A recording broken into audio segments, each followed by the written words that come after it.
buenas a todos, soy Tom Martín, es un placer estar aquí con todos vosotros. Lluvia de bendiciones. Bueno, señores, ¿qué programa os traigo hoy? Bueno, pues hoy traemos un conflicto, como no, vamos, como no podía ser, un conflicto entre Rusia y Japón, ¿eh? El conflicto de Rusia con Japón, la guerra de Rusia contra Japón, de 1904 a 1905, es solo un año y medio lo que dura. Yo la verdad que pensaba que cuando me puse a preparar el programa me pensaba que este conflicto iba a ser tan extenso, pero ¡ay, los rusos, los rusos, que parece que no le van bien las cosas a los rusos!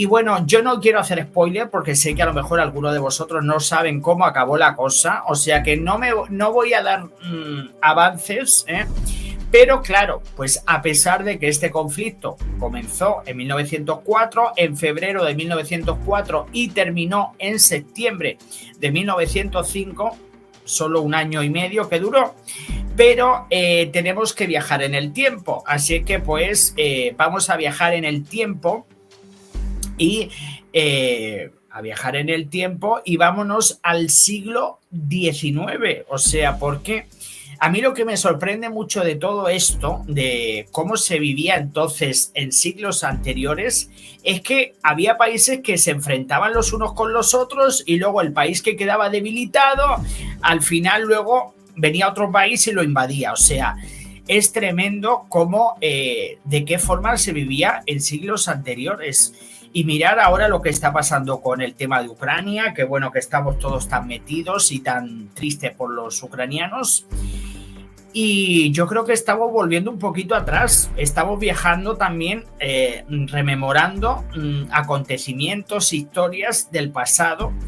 Parece que no estamos en el siglo XXI, parece que estamos en otro siglo con estas invasiones así tan leoninas por parte de Rusia y lo que está también planeando China, que si quiere ir a por Taiwán, etcétera, etcétera. Aunque os digo otra cosa, Taiwán no ha estado siempre en manos de China, ¿eh? No nos olvidemos que hoy vais a conocer que Taiwán lo tuvo que regalar, tuvo que entregar Taiwán, pero no quiero dar adelantos, pero ya os digo que el programa de hoy, y los chinos también tienen otro conflicto que también... Bueno, qué ganas tengo de contaros todo esto porque 5 folios, y ya os digo que bueno, que tenía que ir preparando todo esto, pero ya os digo que el programa de hoy merece la pena y sobre todo, como os digo, os invito a que lo veáis entero porque si no, no va a tener sentido, porque vamos a viajar en el tiempo y para viajar en el tiempo tenemos que poquito a poco ir hasta... Luego que llegaríamos, sí, pues Edwin, atento porque China pierde una guerra, pierde territorio de sus amiguitos, sus amiguitos los rusos le quitan territorio a China, ocurren muchas cosas, o sea, os vais a quedar súper alucinados de ver cómo van cambiando los territorios y cómo los que ahora son tan amiguitos en el pasado se peleaban por territorios. Bueno, señores, el conflicto bélico entre Rusia y Japón comenzó en el Mar Amarillo, al norte de China, en febrero de 1904. Hubieron enfrentamientos entre ambas potencias, no solo en 1904, sino hace mucho tiempo atrás, que por eso vamos a viajar en el tiempo, para entender un poquito los antecedentes de la guerra entre Japón y Rusia de 1904 a 1905.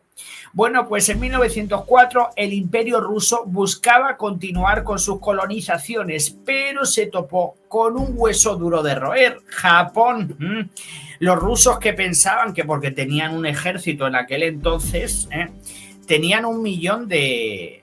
que luego hablaremos de eso, tenían 1 millón de soldados, pero claro, hay veces que la cantidad, si no viene con calidad, malo. Bueno, pues la guerra ruso-japonesa duró desde 1904 hasta 1905, pero vamos a ir a los orígenes del conflicto antes. En la segunda mitad del siglo XIX, durante más de un siglo, las pretensiones de colonización de Rusia en Asia Oriental se habrían visto obstaculizadas por China, cuyo proteccionismo se había visto intocable por parte de las potencias occidentales. Pero tras la Primera y Segunda Guerra del Opio, China terminó por ser sometida por los intereses extranjeros y en especial a los de Reino Unido. O sea que a pesar de que se habla del imperio chino, etcétera, etcétera, esta gente no siempre han tenido sus mejores tiempos. Y bueno, pues Reino Unido, que guardaba con recelo pues el poder de la región, bloqueando las ambiciones de otras potencias que también buscaban colonizar. Bueno, ya sabéis que sobre todo vamos a poner el paisaje en lo que es la zona de Asia, Rusia, China, Japón, que son los tres países que más forman parte de todos estos conflictos. Y bueno, pues en este contexto, en 1858, el emperador ruso Alejandro II consiguió la cesión del territorio chino al norte del río Amur. O sea que los chinos perdieron territorio y se los atribuyeron a los rusos. Sin embargo, esta adquisición de Rusia alarmó a los británicos, quienes sabotearon los intentos de Rusia de seguir adquiriendo más territorio chino. ¿Qué fue lo que pasó en 1858? Pues que claro, los rusos, como vieron que estaban quitándole territorio a China, dijeron vamos para adelante, pero en aquel momento el Imperio Británico tenía muchísimo poder, por lo tanto frenaron el avance de los rusos, quienes en ese momento eran muy, pues buscaban también colonizar. En aquella época nadie se llevaba bien con nadie porque todo el mundo buscaba colonizar, buscaban alguna debilidad de algún país para invadirlo. Y bueno, pues durante los siguientes 30 años, a 1858, la atención de Rusia se centraba en Europa, dejando a un lado sus intereses en el lejano Oriente.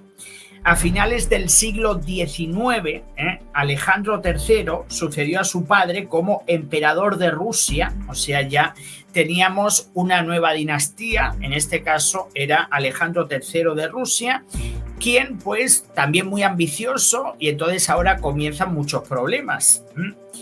Y bueno, pues este emperador ruso se dedicó a revivir las aspiraciones expansionistas, comenzando con la creación de un ferrocarril transiberiano en 1891 que recorría toda Siberia. O sea, este hombre, por lo que se veía con más energía que su padre, y bueno, pues este emperador ruso que buscaba también de alguna forma u otra, pues todos buscaban ser reconocidos a nivel proyectar poder, proyectar dentro de la zona de donde estaban situados, pues siempre querían ser los más notorios. Buscaban mucho la notoriedad, la influencia, el poder. Bueno, ahora también pasa, pero de otra forma. O sea, ahora... Bueno, para desgracia de Rusia, Japón fue progresando a todos los niveles y contaba con la fuerza suficiente para enfrentarse militarmente a China.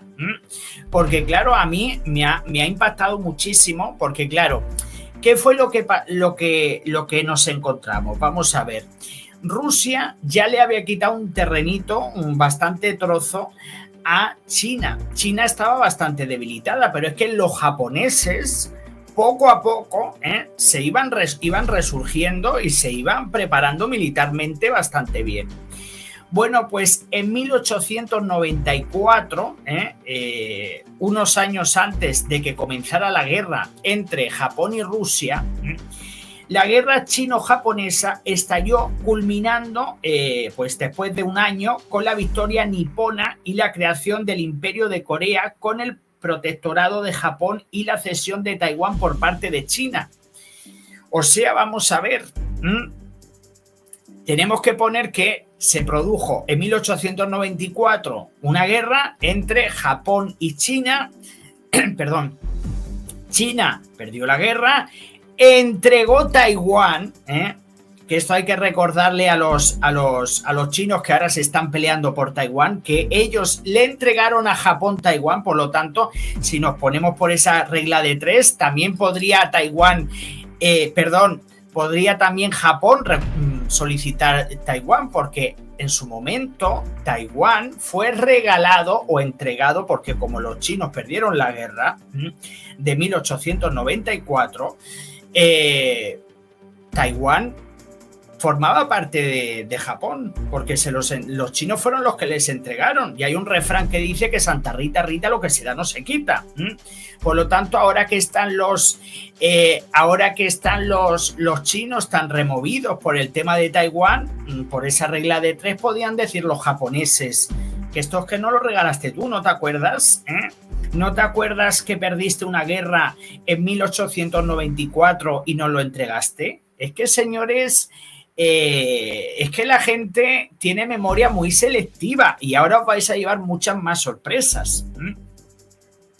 Bueno, pues el triunfo de Japón en la guerra con China de 1894 lo consagró como una importante potencia en su región y al mismo tiempo amenazó a Rusia con cerrarle las puertas en el este de Asia, lo que pues se generó un conflicto inevitable entre ambos imperios. O sea que está claro que los rusos, que se pensaban también imparables, como ahora mismo también está pasando, y claro, pues evidentemente China estaba debilitada porque había perdido una guerra con Japón. Entonces eso también tenemos que entender en la situación en la que se encontraban. Y bueno, pues aprovechando el vacío de poder dejado por China, varios países buscaban pues luchar por la supremacía regional. O sea, ya sabéis que antiguamente cuando se producían enfrentamientos entre países, claro, el que perdía quedaba debilitado, entonces quedaba vulnerable para que luego viniese otro país y lo invadiera. Es como si ahora, por ejemplo, en el conflicto de Ucrania y Rusia, Ucrania, que puede estar más debilitada, viene Portugal o viene Polonia o viene quien sea y termina de invadir y quedársela. O sea, no creo que ocurra, no va a ocurrir, pero antiguamente se utilizaba mucho todo eso. O sea, estamos hablando de siglos atrás. Bueno, pues en 1897, o sea, 3 años después de que China perdiera la guerra con Japón, Nicolás II, ya emperador de Rusia, tanto Rusia como otros países europeos se atribuyeron algunas regiones de China. O sea, porque los rusos estaban desesperaditos por ir quedándose con determinados sobre todo la costa de China. Se quedaron algunos países como Reino Unido, como Francia, como Rusia, porque Rusia se quedó con Pearl Harbor, que luego quedaros con ese nombre, porque a pesar de que Rusia consigue quedarse con Pearl Harbor, porque claro, China estaba debilitada, pero luego las cosas cambiaron. Bueno, vamos a continuar. Después de que China se sintiera amenazada con futuras colonizaciones, porque claro, estaba bastante debilitada del conflicto que había tenido con Japón, se produjo en 1899 la rebelión de los Boxers, un movimiento chino contra países que querían colonizarlos. O sea, porque claro, años anteriores las costas de China fueron tomadas por Rusia, por Francia, por Reino Unido, etcétera, etcétera, algunos países europeos y Rusia. Por lo tanto, los chinos resurgieron buscando que los dejaran tranquilos y que los dejaran de colonizar, porque China en ese momento estaba muy vulnerable. Sin embargo, los rusos, en 1901, que ya estamos más cerquita de la fecha del conflicto entre Japón y Rusia, en 1901, justo pues 3 años antes del conflicto, tras la intervención de las potencias occidentales y Japón, los Boxers fueron sofocados. O sea, hubo una rebelión por parte de China, que lo llamaban los Boxers, que buscaban pues plantarse cara y hacerle frente a los países que querían colonizarlos. Pero en este caso no tuvieron suerte porque tanto países occidentales como Japón frenaron esa intención de China. Por lo tanto, los chinos estaban, vamos, que no tenían mucho que hacer. Sin embargo, había un país que estaba viendo todo lo que estaba pasando. Sin embargo, los rusos aprovecharon la debilidad de los boxers, una vez que países occidentales y Japón se enfrentaron a China para debilitar a los boxers, aprovechando la debilidad de los boxers chinos para continuar con su política expansionista, desplegando sus tropas en Manchuria y preparando la eventual invasión de Corea, protectorado del Japón. O sea que en aquel entonces,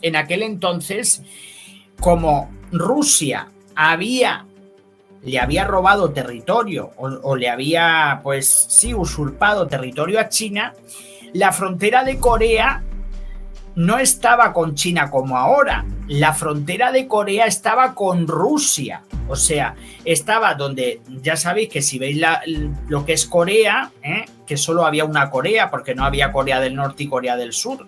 Estamos hablando de 1901, que no se había producido todavía la división de Corea.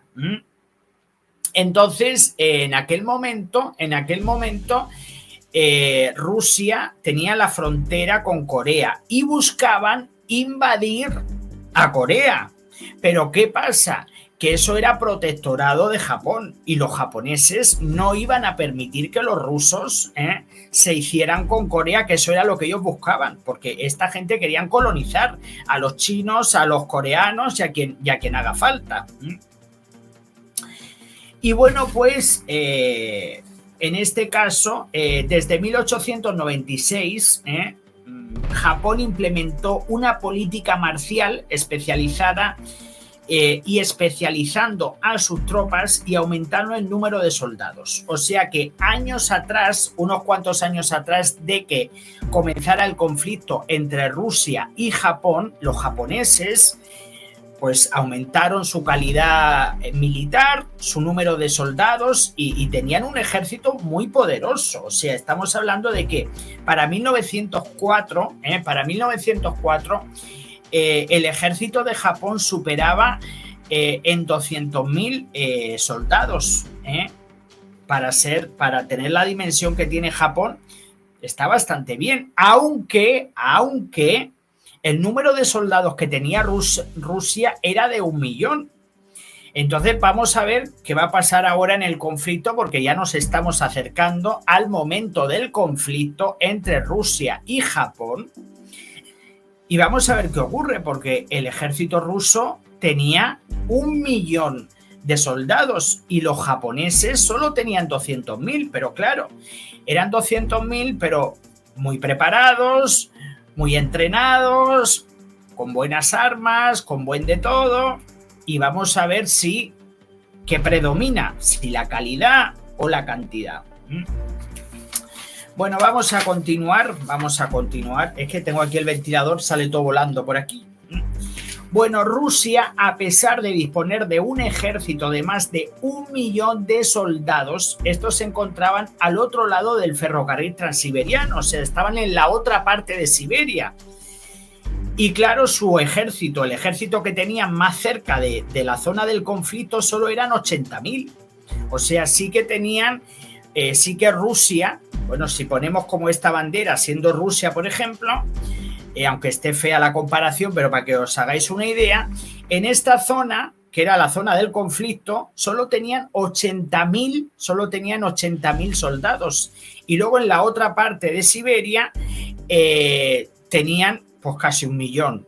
Pero claro, tenían que pasar por todo, o sea, todos esos soldados tenían que viajar a través de toda Rusia o Siberia, que entonces se le llamaba Siberia, para llegar hasta la zona del conflicto. O sea, algo bastante no tan fácil para movilizar un ejército de 1 millón de personas que supuestamente tenían los rusos, porque yo ya tampoco me fío mucho de lo que se decía en base a lo que está pasando ahora.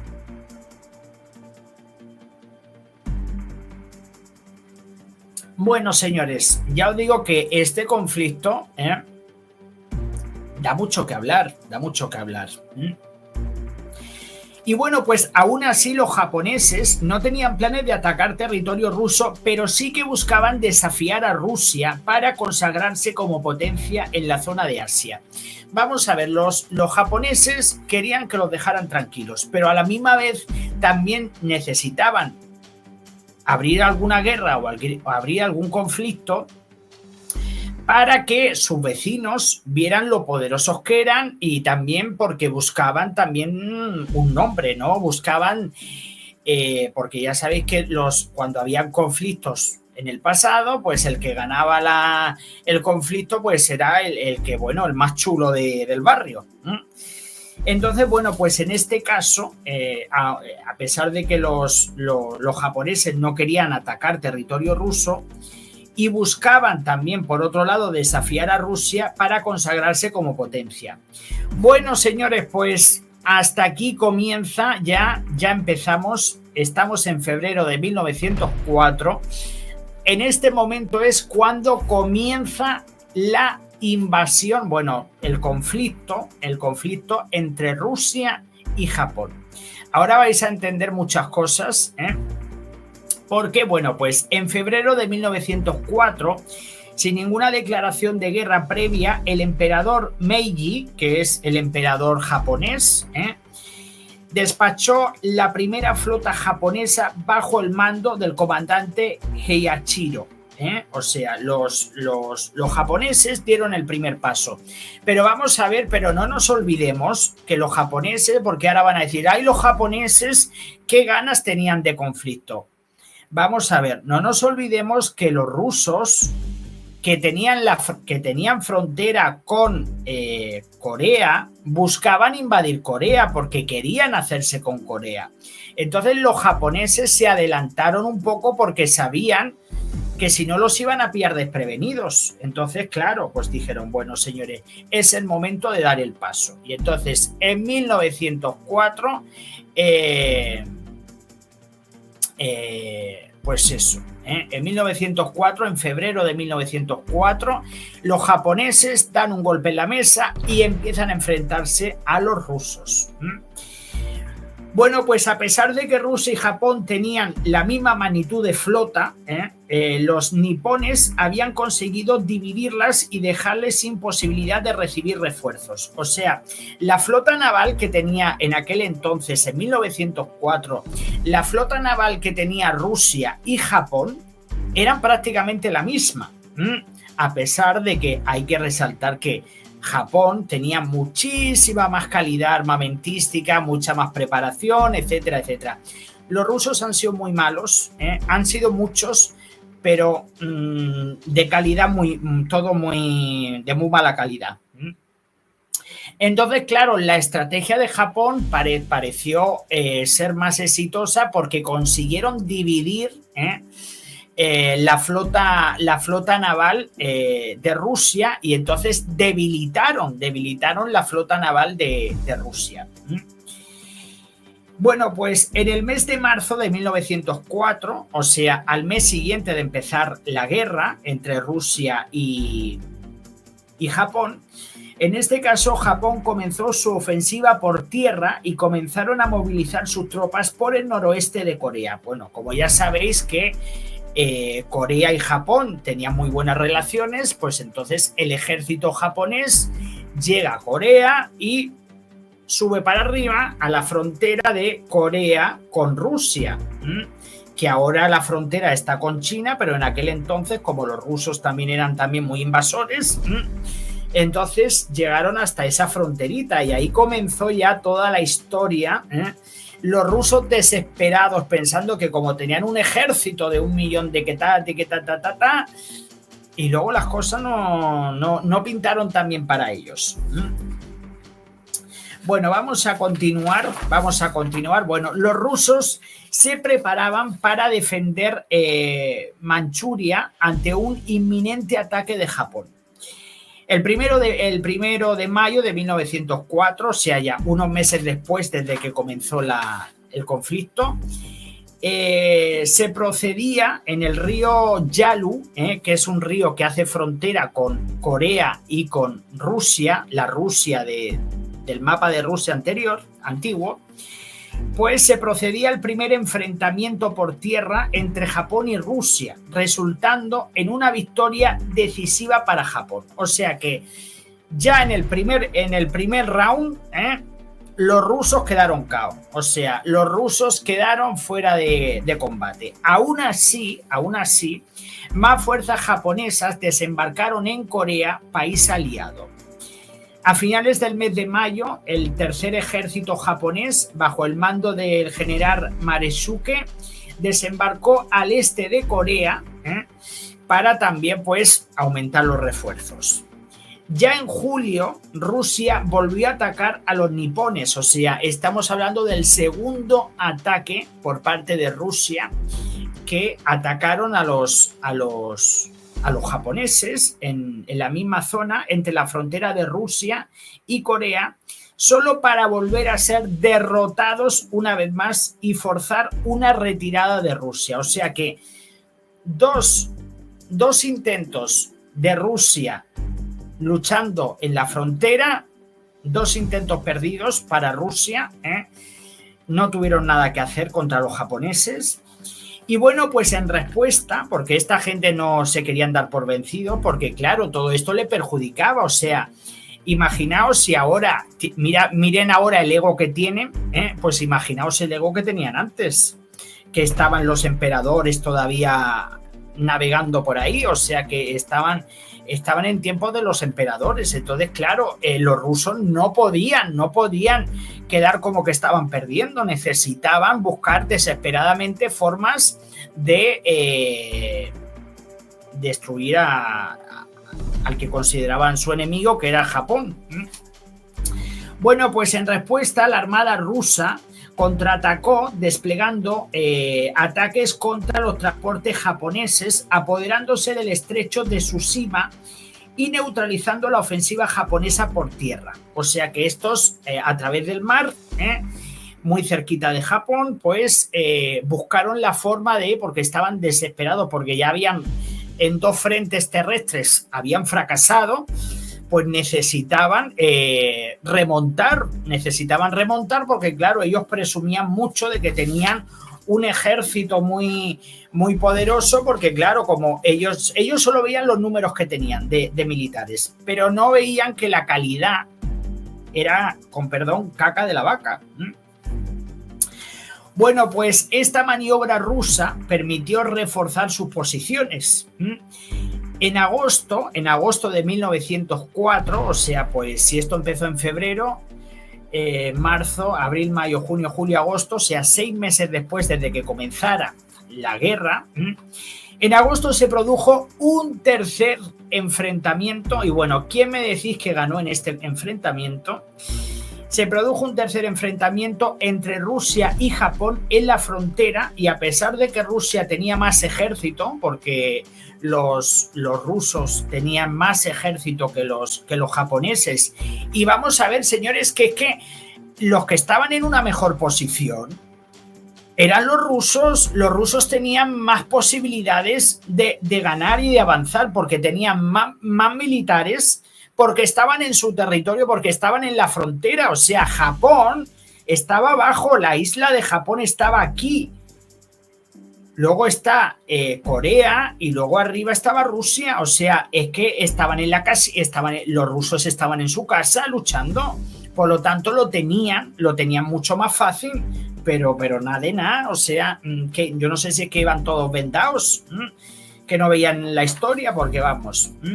Bueno, pues en agosto se produjo un tercer enfrentamiento entre Rusia y Japón en la frontera, y a pesar de que Rusia tenía más ejército, los japoneses volvieron a conseguir otra victoria imponiéndose a los ataques. O sea que le metieron 3 goles.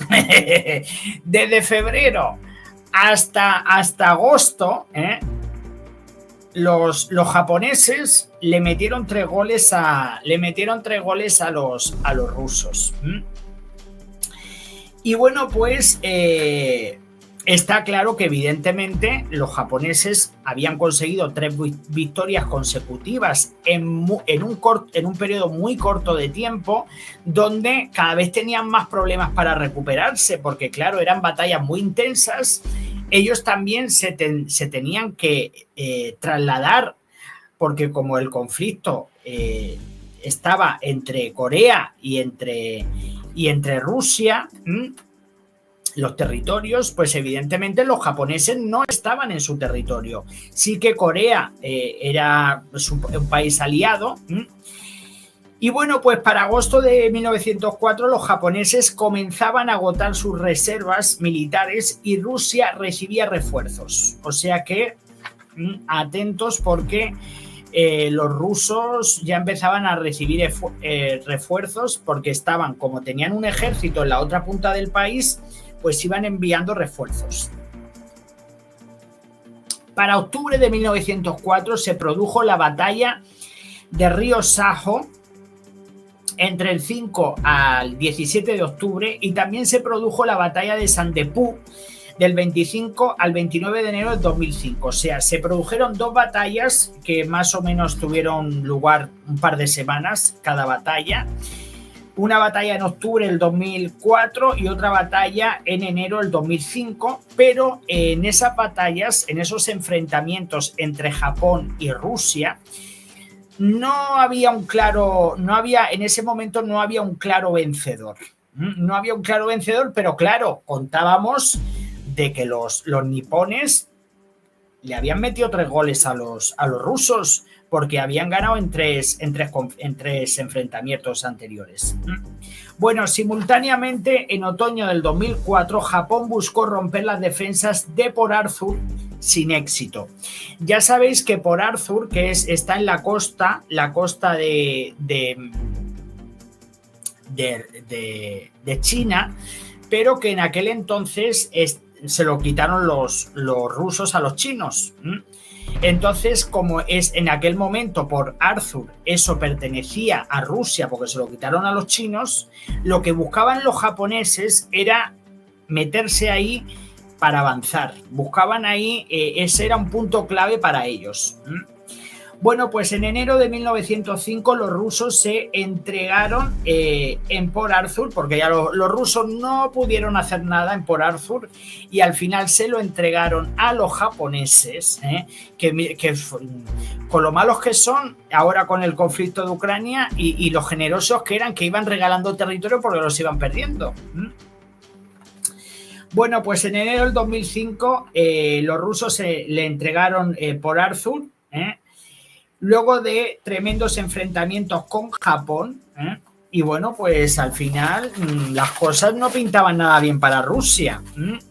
Bueno, pues en febrero de 1905 se produjo una nueva batalla entre Japón y Rusia cerca de Port Arthur, dejando miles de muertos. Una vez más, los rusos fueron derrotados. O sea, estamos hablando de, pues ya no sé si es la quinta victoria que llevaban ya, porque llevaban 3 batallas frente a frente, luego entregaron Port Arthur porque perdieron.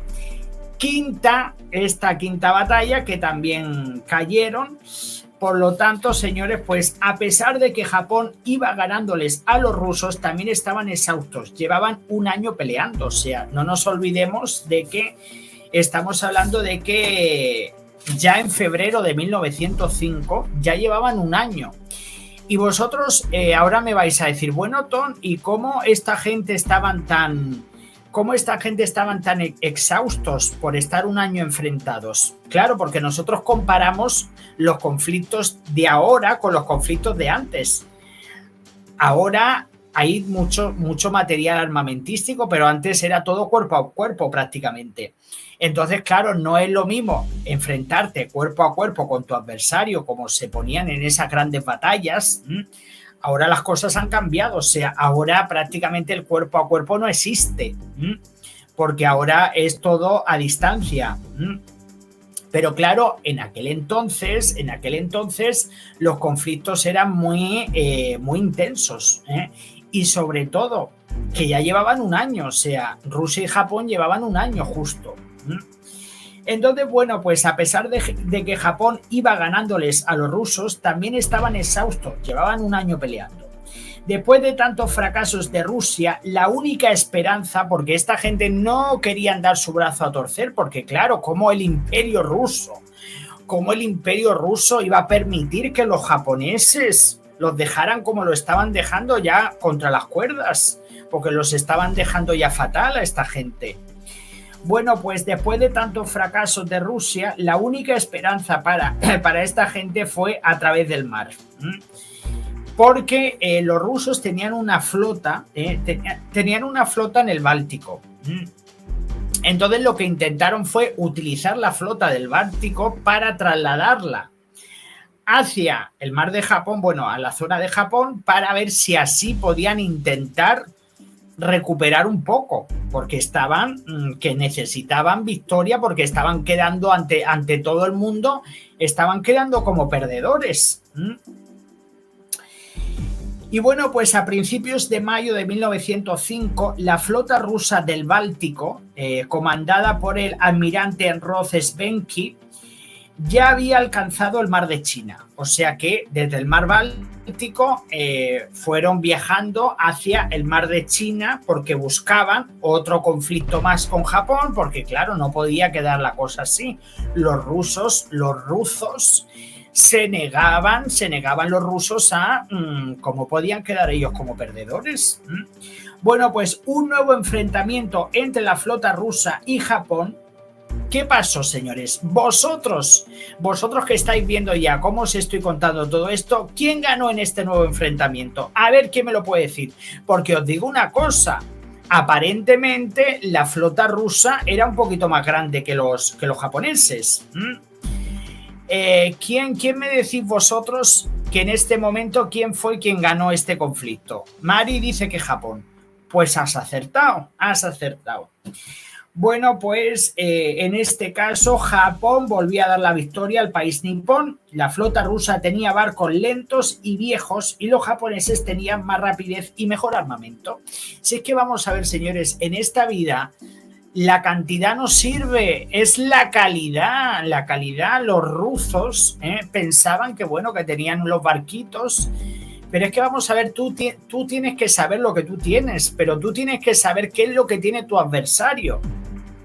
Yo creo que los rusos, bueno, ahora por lo que estoy viendo, no han tenido nunca los pies en el suelo, porque a pesar de que no paraban de perder batallas contra los japoneses, se negaban a ver la realidad de que no tenían nada que hacer contra los japoneses. Yo la verdad que me quedo súper... Vamos, me quedo tremendamente impactado, porque claro, parecía que lo que son el despliegue naval que tenía en Rusia en el mar Báltico lo trasladaron para llevarlo a Japón para ver si le daban un golpe a los japoneses. Pero claro, los japoneses enseguida aparecieron y claro, como estaban armamentísticamente más preparados, fueron más rápidos y reaccionaron de otra forma. Por eso yo siempre digo que por muchas potencias, por muchas historias, si eres más rápido y tienes mejor armamento, no tienen nada que hacer. Por eso yo ahora, después de estudiar todo esto, que ahora vamos a seguir contando cosas, pero después de esto es ejemplo de que no el que parece más poderoso gana, porque es el que, primero, Japón tenía una estrategia mucho mejor que los rusos. Dos, Japón sabía que tenía menos, su ejército era más pequeño, el de Japón, y aún así le hicieron frente a los rusos, porque ellos confiaban en que su ejército estaba mucho más preparado y armamentísticamente estaban mejor. Entonces, señores, yo siempre digo que las cosas no son ni cómo empiezan hasta cómo terminan, y luego aparte siempre tienes que conocer a tu adversario, porque tú sabes lo que tú tienes, pero hay veces que tu adversario tiene mucho más que tú. Bueno, vamos a continuar. Y bueno, pues en agosto de 1905, los japoneses comenzaron a ocupar la isla de Sajalín, porque claro, los japoneses ya se habían venido arriba, o sea, los japoneses no paraban de ganarle a los rusos, ¿eh? Y bueno, pues entraron en la isla de Sajalín y bueno, pues que en aquel momento estaba controlada por Rusia y lo sacaron de allí, que luego pasó a manos de Japón. Para Rusia, la rendición de Port Arthur, seguida de constantes derrotas en el último año frente a Japón, pues quedaron fatal, o sea, los rusos quedaron tremendamente. Por eso Putin es que no se acuerda de todas estas cosas, el que lo ha vivido. No lo ha podido vivir porque estamos hablando de 1905. Este hombre no había nacido todavía, ¿o sí? No.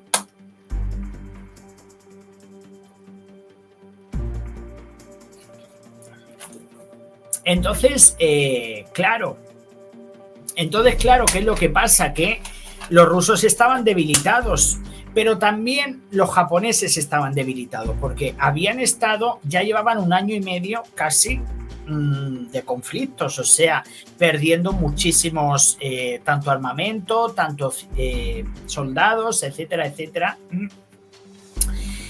Y bueno, pues a pesar de que Japón fue claramente victorioso y Rusia no tenía nada que hacer, porque evidentemente ya los rusos, después de haber perdido tantos enfrentamientos en el último año y medio, desde febrero de 1904 hasta agosto de 1905, que ya llevaban ya bastantes meses, fue el emperador japonés Meijin quien propuso la paz.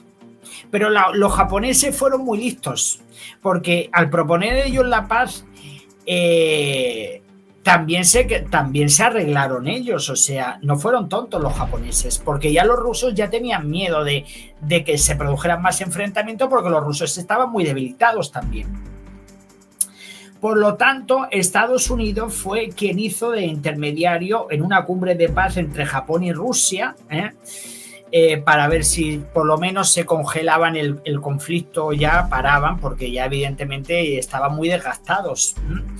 Y bueno, pues el 5 de septiembre de 1905 fue firmado el Tratado de Portsmouth en Estados Unidos, o sea, se culminó, digamos que el 5 de septiembre de 1905, ya año y medio ya después desde que comenzara este conflicto, se culminó por parte de Rusia y Japón, pero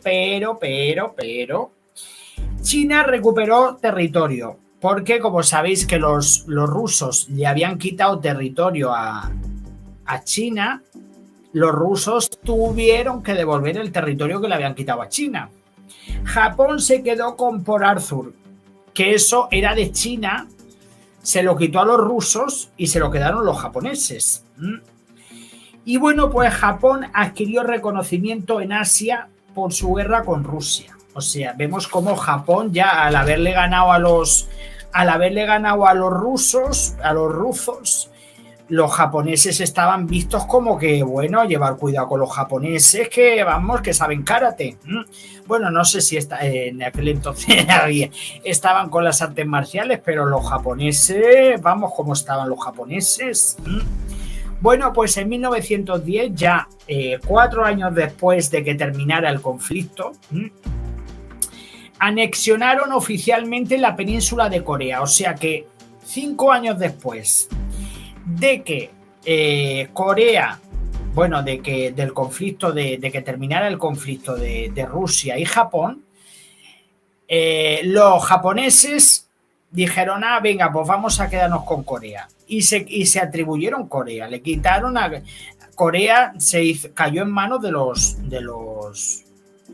Pero fijaos que me llama mucho la atención, porque Japón estuvo protegiendo a los... Además, precisamente la guerra de Japón con Rusia fue también un poco para proteger a los coreanos, porque los rusos querían invadir a los coreanos, por eso Japón se metió por medio para evitar que Corea hubiera sido invadida.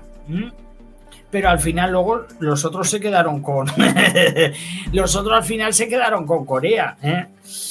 Y bueno, pues en 1910 anexionaron oficialmente la península de Corea, suprimiendo violentamente el lenguaje y la cultura, además de ganar una posición de igual frente a las potencias europeas. O sea, Japón ya empezó con el nombre. Por el lado ruso, los rusos acabaron muy mal. La humillante derrota en Asia tuvo grandes repercusiones dentro del propio imperio ruso, porque claro, señores, ellos tanta propaganda del imperio ruso, y los japoneses le dieron por todas partes. No solo porque perdieron con Japón, sino porque obligaron a Rusia a entregar los territorios que les habían quitado los chinos. Que los chinos deberían de agradecer. Los chinos deberían de agradecer a los japoneses que gracias al conflicto de Rusia con Japón, China recuperó parte de su territorio que les habían quitado.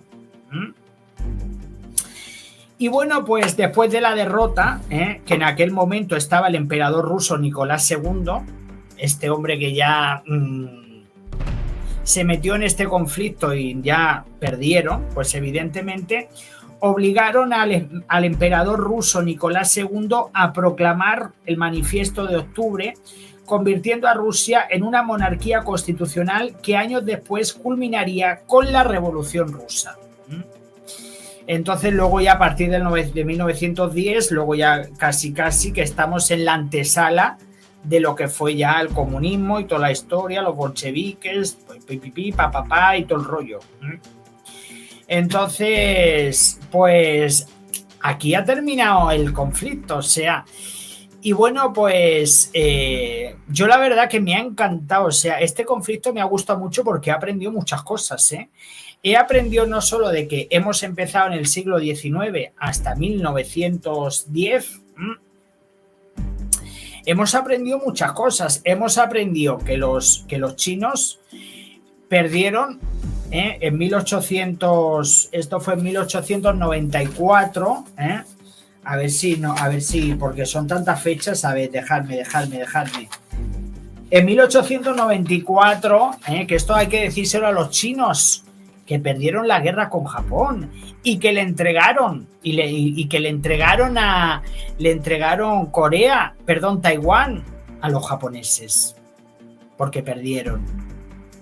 Entonces ahora, por esa regla de 3, China podría entrar en un conflicto con Japón, porque Japón podría reclamar que Taiwán le pertenece a Japón, porque en 1894 se los entregó. Que de eso nadie ha hablado, de este tema no ha hablado nadie de eso. Nadie se acuerda que China perdió una guerra y que Rusia también perdió otra con los japoneses.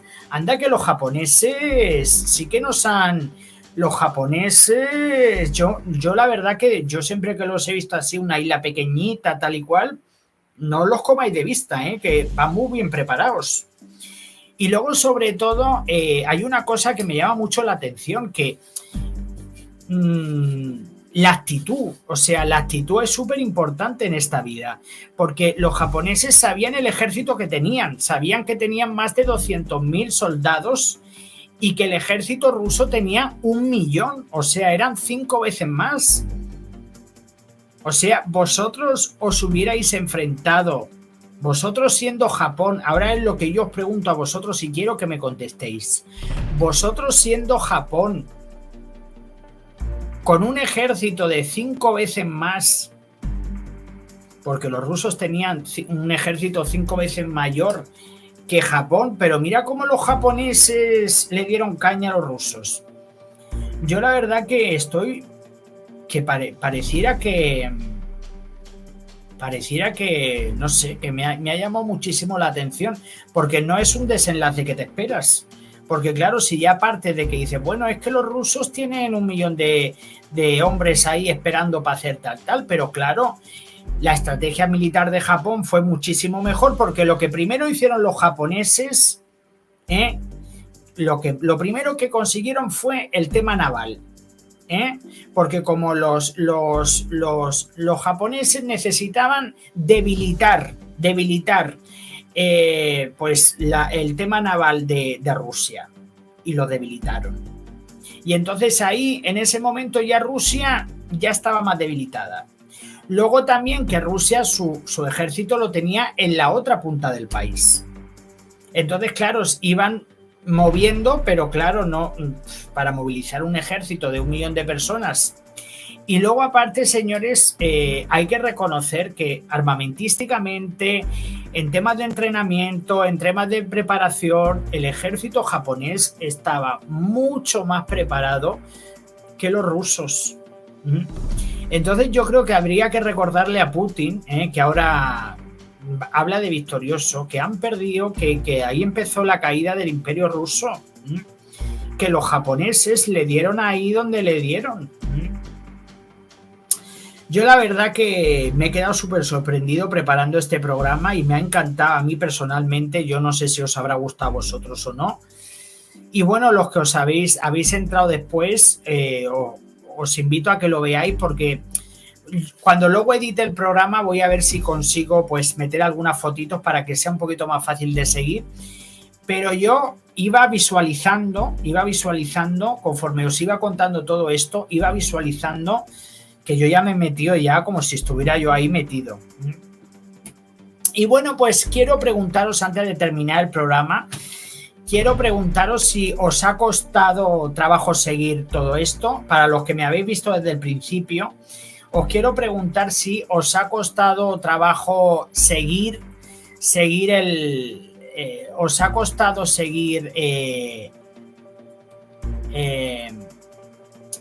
entenderla, o si ha sido bastante.